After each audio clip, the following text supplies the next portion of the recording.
Hello everyone, आज के lecture में हम डिस्कस करेंगे आपका अब्जॉर्प्शन स्पेक्ट्रा।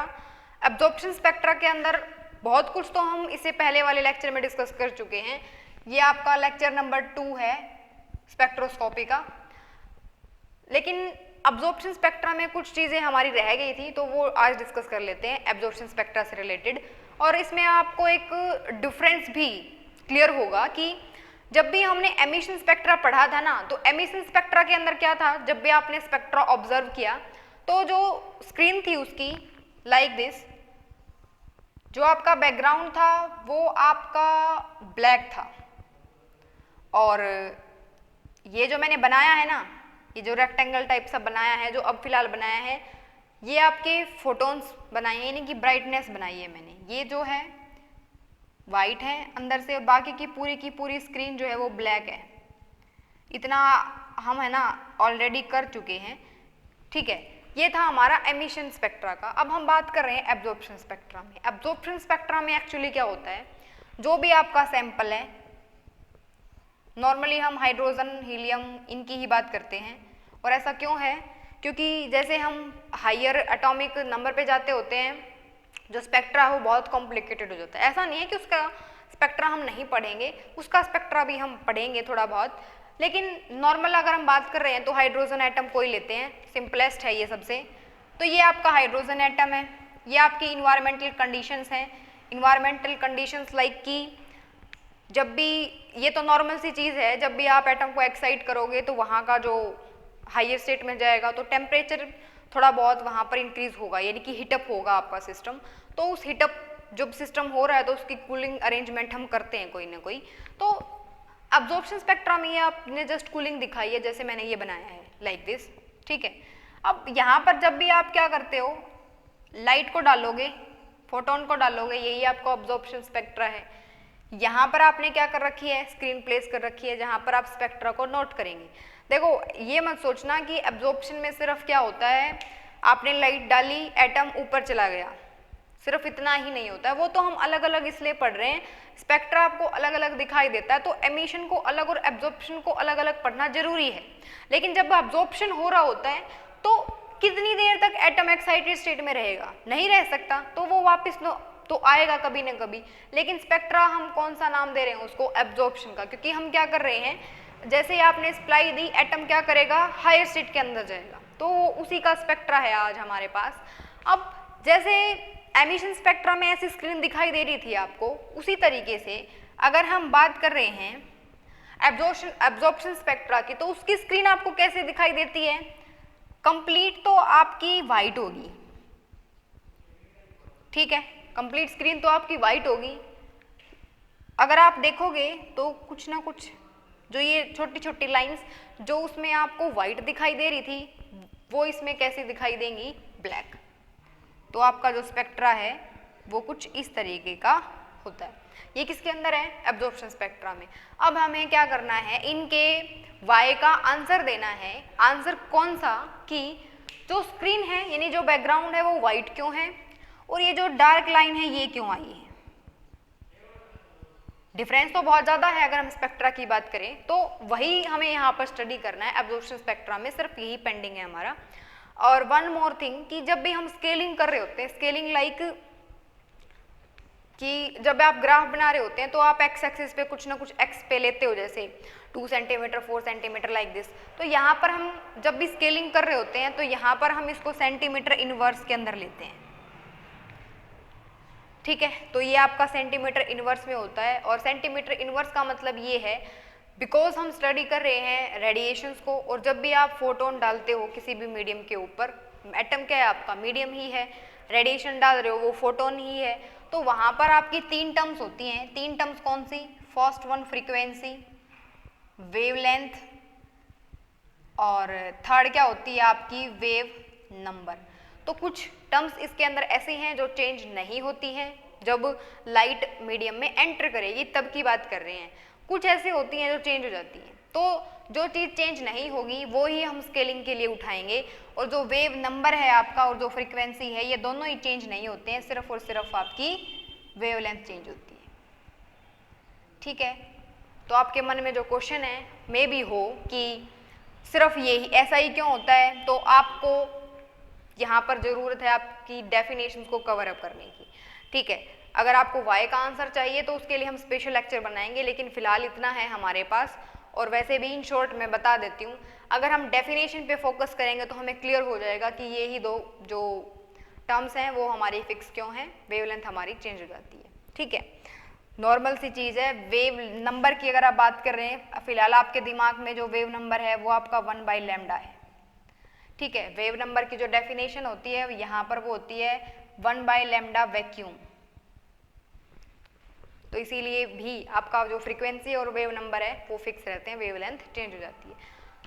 सो इसको 2 मिनट के लिए साइड करके, ये सिर्फ इसीलिए बताया मैंने, जो स्केलिंग करते हैं हम, स्केलिंग करते टाइम हम यहाँ पर वेव नंबर को लिखते हैं, ना कि फ्रीक्वेंसी को और वेवलेंथ को, ठीक है। या फिर इसका एक छोटा सा आंसर भी पॉसिबल है कि स्मूथ स्केलिंग के लिए हम क्या करते हैं, वेव नंबर को चूज करते हैं स्केलिंग के लिए, ठीक है। ये आपका आंसर है इतने बड़े सारे क्वेश्चन का, ओके। अब इसके बाद हाँ, ये था कि जो ये बैकग्राउंड है वो वाइट या फिर जो ये लाइंस हैं वो डार्क क्यों दिखाई देती हैं। कई बार ये जो लाइंस हैं वो प्रॉपर डार्क नहीं होती हैं, थोड़ा कलर जो है उनका फेड हो जाता है, वो किस लिए? एमिशन की वजह से। अब ठीक है, एब्जॉर्प्शन पढ़ रहे हो तो क्या एमिशन पॉसिबल नहीं है? पॉसिबल है, तो उसकी वजह से भी ये जो लाइट है, अब मान लो कहीं जो भी कमरा है उसमें अंधेरा है, तो जब आप टॉर्च लेके जाओगे तो वहाँ पर क्या होगा, जिस भी पॉइंट पे आप टॉर्च डालोगे वहाँ का जो अंधेरा है या फिर जो भी उसकी डार्कनेस है वो कम हो जाती है, तो वही सीन सेम यहाँ पर है, ओके। अब फर्स्ट क्वेश्चन का आंसर आपका बैकग्राउंड वाइट क्यों होता है? क्योंकि जब भी आपके यहाँ पे जो फोटोन हैं वो एमिट होते हैं वो आपके रैंडम डायरेक्शन में होते हैं, तो इसलिए यहाँ पर बैकग्राउंड आपका वाइट है, ठीक है। इसके बाद जो ये डार्क लाइंस हैं वो क्यों बनाई जाती हैं? क्योंकि स्क्रीन के ऊपर ज़रूरी नहीं है कि स्क्रीन जब भी आपकी जाएगी फोटोन जो है वहाँ पर स्ट्राइक करेंगे, कुछ फोटोन ऐसा हो सकते हैं, यानी कि स्क्रीन का जो पार्ट आपको डार्क लाइन दिखाई दे रहा है इसका मतलब वहाँ पर फोटोन है ही नहीं है। तो सिंपल सी चीज़ है, अगर डार्क लाइन दिखाई दे रही है तो इसका मतलब क्या है, वहाँ पर फोटोन नहीं है। तो ये आपका डार्क लाइन का मतलब ये है। वाइट बैकग्राउंड का मतलब क्या है, जो रैंडमली क्या करते रहते हैं स्क्रीन के ऊपर, सॉरी, जो रैंडम डायरेक्शन के अंदर फोटोन एमिट होता रहता है, ओके। इसके बाद फेड क्यों हो जाते हैं? उसका रीज़न है आपका एमिशन। एमिशन मतलब अब जब भी एटम ऊपर जाएगा तो आफ्टर 10⁸ सेकेंड तो वो नीचे तो आना ही है, तो इसकी वजह से भी क्या हो जाता है, कलर आपको फेड दिखाई देता है, एब्जॉर्प्शन स्पेक्ट्रा, ठीक है। तो यहाँ पर फ्रीक्वेंसी आपको पता है, एक बार उनकी डेफिनेशन कर लेते हैं।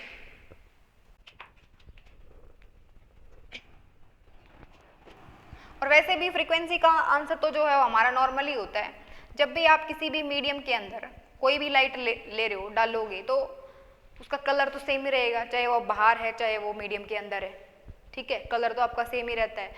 और यहाँ पर फ्रीक्वेंसी आपको क्लियर है, वेवलेंथ भी आपको क्लियर होगा, ठीक है। और यहाँ पर जो वेवलेंथ है वो कौन सी वाली वेवलेंथ है, लैम्डा वैक्यूम वाली। और थर्ड, जब आप वेव नंबर की बात कर रहे हैं तो वो आपका क्या है, लैम्डा वैक्यूम, ठीक है। तो आपकी ये डेफिनेशंस हैं। उसके बाद हमारे पास कई बार एक फॉर्मूला यूज़ होता है, वो फॉर्मूला हम लिख लेंगे टेम्परेचर को निकालने के लिए या फिर नंबर निकालने के लिए कि भाई एक्साइटेड स्टेट में कितने नंबर ऑफ एटम पॉसिबल हैं, उसके लिए तो एक छोटा सा फॉर्मूला लिखेंगे। इसके बाद हमारा एब्जॉर्प्शन स्पेक्ट्रा खत्म और एमिशन स्पेक्ट्रा भी खत्म। फॉर्मूला है आपका N2/N1 is equals to e⁻⁴, ये एक्सपोनेंट है, e⁻⁴ beta K2 e⁻⁴ beta E1। E1 और E2 से आप ऑलरेडी फैमिलियर हैं। बीटा मतलब क्या है आपका, यहाँ अलग से लिख देते हैं, बीटा का मतलब होता है आपका 1/kT। लेकिन न्यूमेरिकल सॉल्व करते टाइम आप एक बात का ध्यान रखेंगे, जो यहाँ पर आप E2 - E1 निकालोगे वो एनर्जी आपकी इलेक्ट्रॉन वोल्ट में आती है, तो पहले आप उसको किस में कन्वर्ट करोगे, जूल में। कैसे कन्वर्ट करोगे, आपको पता है कि 1 इलेक्ट्रॉन वोल्ट किसके बराबर होता है, 1.6 मल्टीप्लाई 10⁻19 जूल। तो ये फॉर्मूला यूज करेंगे आप एनर्जी को इलेक्ट्रॉन वोल्ट से जूल में कन्वर्ट करने के लिए। और 1/k टी की अगर मैं बात करूं, टी तो आपको निकालना ही है, और k का मतलब क्या है आपका बोल्ट्जमैन कांस्टेंट है, ठीक है, जिसकी वैल्यू आपकी 1.38 इंटू 10⁻⁻ समथिंग इस तरीके से कुछ होती है, ठीक है। ये डाटा आपको न्यूमेरिकल करते टाइम दिया जाता है या फिर हमें कई बार याद भी होना चाहिए। तो ये आपका फॉर्मूला था N2/N1 रेशो को फाइंड आउट करने के लिए। बहुत इंपॉर्टेंट फॉर्मूला है, बहुत जगह पे यूज होता है। वैसे ना यहाँ पर डीजेनरेसी भी आती है। डीजेनरेसी मतलब यहाँ पर कई बार लिखा होता है G1/G2, लेकिन एटॉमिक स्पेक्ट्रा में हम सिर्फ यही यूज करते हैं, ओके। इसके बाद बस एक छोटी सी चीज़ है, उसके बाद हम हमारा लेक्चर ख़त्म करते हैं। आज के छोटे से लेक्चर में हमने बस फॉर्मूला किया है और एटॉमिक एब्जॉर्प्शन स्पेक्ट्रा, बट एक चीज़ और है जो आपको पता होनी चाहिए, वो क्या है, यहाँ पर हमने एक वर्ड यूज़ किया है, इंटेंसिटी है, ब्राइटनेस है, लाइक दिस। तो उनका मतलब समझ लेते हैं। पहला था आपका ब्राइटनेस। ब्राइटनेस लाइक कि ब्राइटनेस से आप क्या समझ रहे हैं, इंटेंसिटी से है, ठीक है। लेकिन इंटेंसिटी से हमारा मतलब क्या है, नंबर से होता है, ठीक है, नंबर ऑफ फोटोन। या फिर मैं लिख ही देती हूँ, इंटेंसिटी की जो प्रॉपर डेफिनेशन है ना वो क्या होती है, लिख लेंगे। इंटेंसिटी की जो प्रॉपर डेफिनेशन होगी आपकी, वैसे तो नंबर होता है यहाँ पर, लेकिन हम फोटोन की बात कर रहे हैं तो मैं फोटोन लिख रही हूँ। Number of photon per unit area per unit time, ये आपकी इंटेंसिटी की डेफिनेशन है, ठीक है। इलेक्ट्रॉन वोल्ट पता चल गया, सेंटीमीटर इनवर्स पता चल गया आपको, और जो स्केलिंग है वो हमारी सेंटीमीटर के अंदर, सेंटीमीटर इनवर्स के अंदर रहेगी, क्योंकि वहाँ पर हम वेव नंबर को लेते होते हैं, ओके। तो आज के लेक्चर में इतना ही, थैंक यू।